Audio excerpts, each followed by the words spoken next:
Please welcome your 2009 United Way Centraide Ottawa Campaign Chair, Jamie McCracken.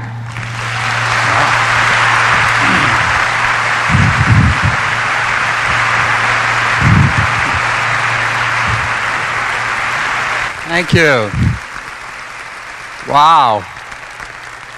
I've been introduced at a lot of events, but never by my wife. I got to tell you, I was a little nervous and very excited about it. Colleen and I were both lying awake at 2:30 this morning saying, why are we doing this? Why can't we be like normal people? And there was a silence, and then she said, I am normal. She insisted on writing the speech herself, and I'm amazed. I'm overwhelmed. Thank you so much, my love, for that beautiful speech. And United Way would not let her share it with me, so she has a lot of dirt on me, and she didn't share any of it, and I'm so grateful for that this morning. Anyway, I'm deeply honored to be a part of this campaign. I joined United Way, as Colleen said, 4 years ago, and I served under the leadership of people like Chief Vince Bevan and Wayne Waters and Sal Iacona last year. What an amazing campaign Sal had for United Way in 2008. Unbelievable.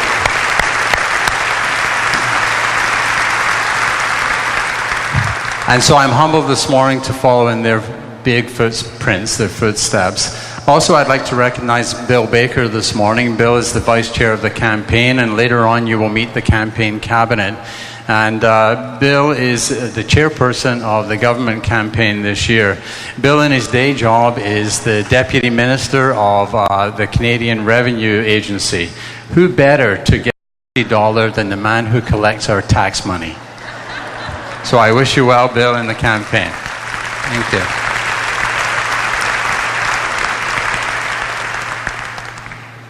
To the business at hand. Why are we here? Charles Plum was a fighter pilot in Vietnam during the 60s, and he flew 75 missions off the US Kitty Hawk.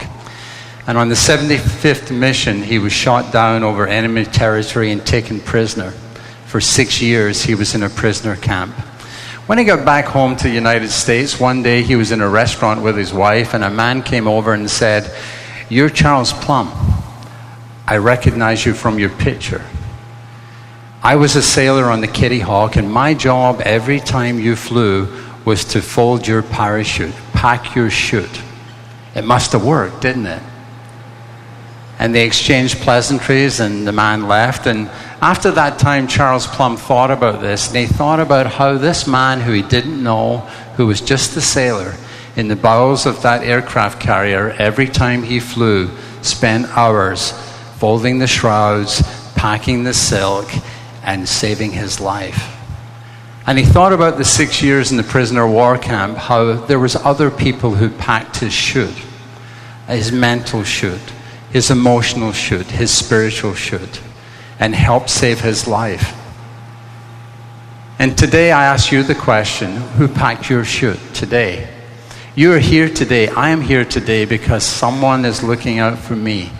In their mental image, they have my picture, they have your picture, and they pack our chute and they save our lives behind the scenes every single day. Because, you know, I'm not really supposed to be here. I was born in a little mining village in Scotland, and my father was a coal miner, and his father was a coal miner, and his father was a coal miner. And my lot in life was to be a coal miner. On my 16th birthday, I would leave school and go to the pit head with my father and go half a mile down into the earth and 3 or 4 miles out under the ground, maybe under the North Sea, and dig coal.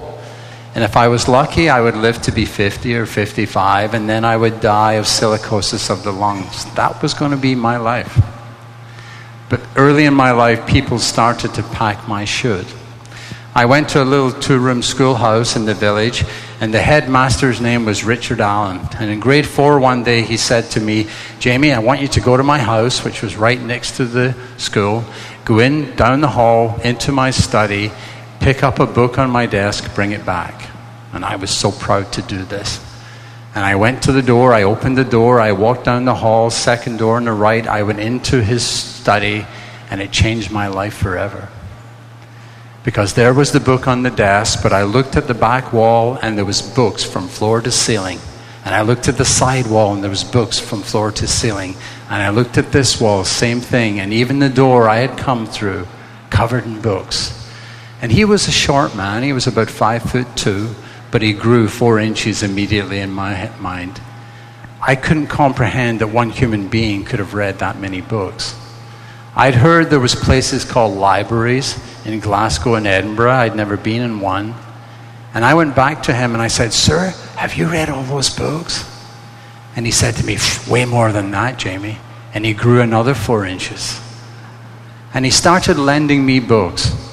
And I got my own little shelf with 2 bricks, and I had my own shelf, and I started collecting books and reading books. He gave me the gift of literature, but he gave me the gift of community.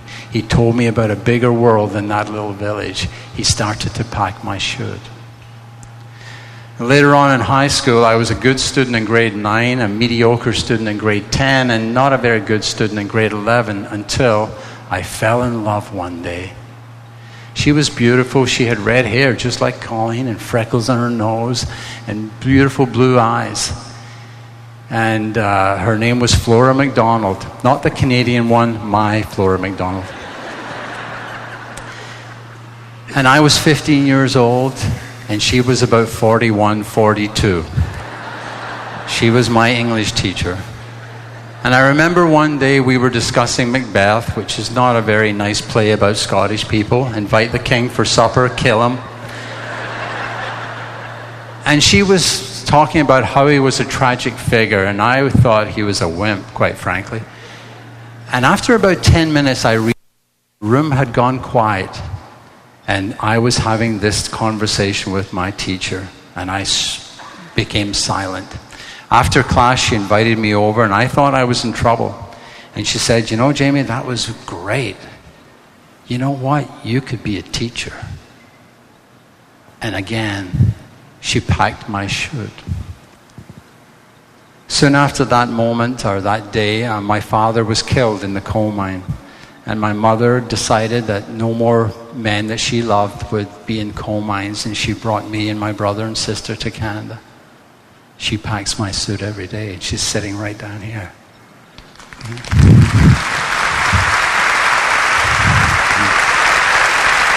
Yeah.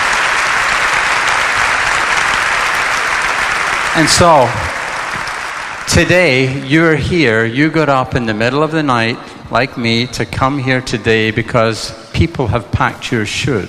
And it's important to stand and you recognize those people that make and support your life. Because in Ottawa, there's a lot of people who are not in this room today for whom no one packs their should. To borrow a phrase from Charles Dickens, this is really a tale of 2 cities. The city we live in is a city where you came out from a beautiful, warm, cozy bed this morning. You're not worried about what you're going to eat today. You probably got through the recession relatively unscathed. You have a job, you have a salary, you have benefits. You probably went on a holiday in the last 3 months, and you have hopes and dreams for the future that probably will come true for the most part. That's the neighborhood we live in. It's called the neighborhood of hope.